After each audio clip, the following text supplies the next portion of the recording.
This is an orientation to artifact making. Artifact making is one way to express and remember our inner knowing about what is our work in the area of person-centered planning. So I'm going to describe why this is important and show some examples and describe my own process of making an artifact a few weeks ago.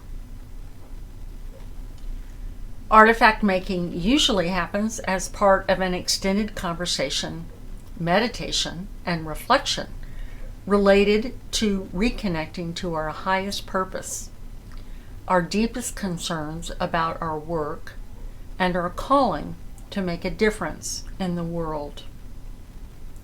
Sometimes we make these during a learning institute when we have access to a bunch of art supplies. However, at this COVID moment, this invitation is likely to be our homework during a learning institute, a virtual learning institute. So we can work on it with whatever materials and time we have at hand, in whatever format makes sense to us. So, for example, drawings like this are just fine. And sometimes, obviously, we might make more than one. The idea is that artifact making is one expression of being at the bottom of the U. That is the place where we are still and we are reflective, and we reflect on and form a sense of our highest potential.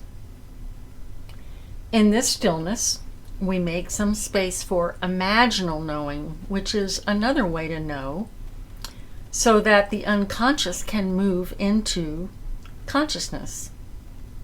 This happens through pictures or events, music, poetry. Symbols and images arrive and we are drawn to them beyond our intellect.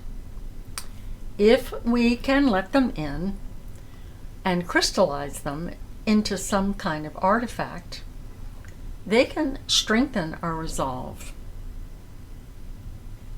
So the practices related to what is my work offer brief opportunities to consider how each of us is called to matter. By the time you are encouraged to make an artifact, you have explored the question, what is my work, in 3 different ways. You've told a story of deep satisfaction that reminds you of why you do this work. You've engaged in a journaling exercise, listening to yourself using some guiding questions. And you've made a rapid scan of where might be some openings to increase the benefit of person-centered planning. And in the very last question of journaling, you've been invited to listen for an image that arrives during journaling, and you take a moment of stillness to feel the resonance of what you've journaled and become aware of any image that emerges in that stillness. Even if that image may seem weird or unrelated and may not have found words to express its meaning or message, but honor that image by recording it.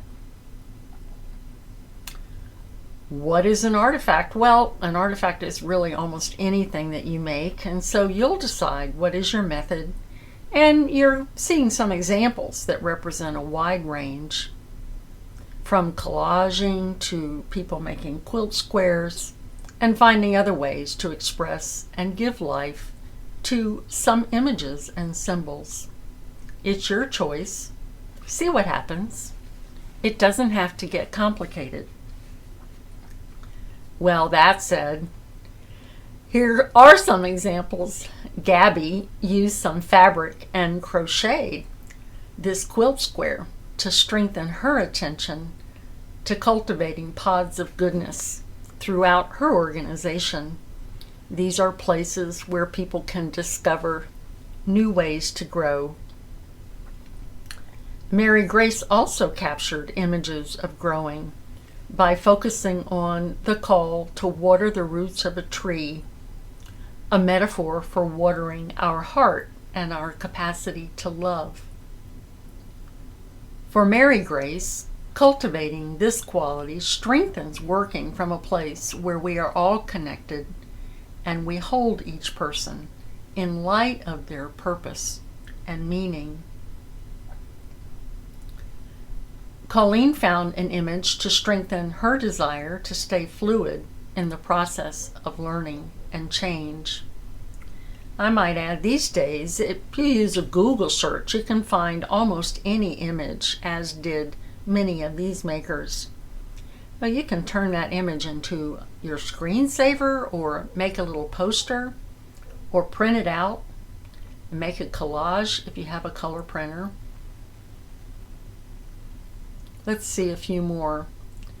Johnny picked up on the image of the hangman, a tarot card, as his reminder to be willing to flip his attention and those of his co-workers away from the status quo to find new paths forward. These makers are scrapbookers, so they combine images from magazines and scrapbook material and created these radiant examples as their reminders to stay focused on a path. So I was inspired to make my own image to express what is my work out of trash. Hans had led the speed journaling in our group, so I took advantage of the time for my own reflection and turned the image that arrived into a collage. At the end of the meditation, I imagined using a paper plate to symbolize the formation of a circle of many circles in which higher purpose could emerge. I don't know why a disposable plate, but that led me to gather things that came in the mail and I found in the trash or in the recycling bin. In my household, paper plates are associated with gatherings when people come together to share food and exchange tales from their lived experience, tales of exasperation, inspiration, and maybe possibility. So I gathered and cut out images and words that I wanted to save without even knowing why.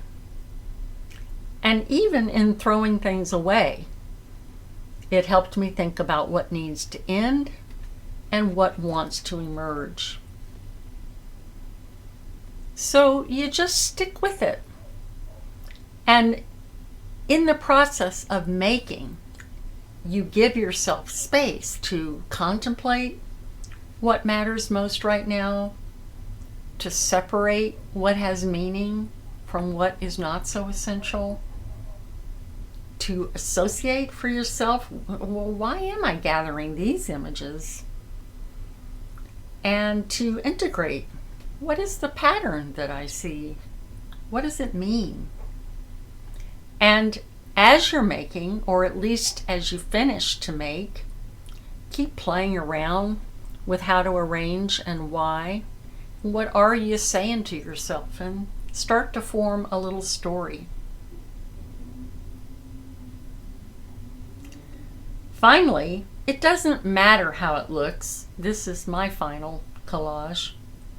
Or if anyone else sees this but you.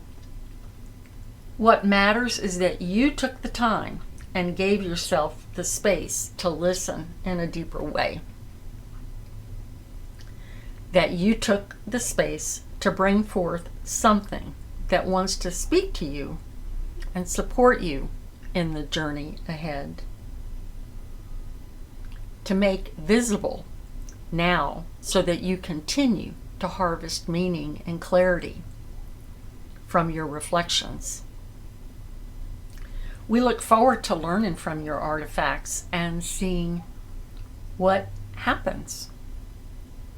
So see what you come up with.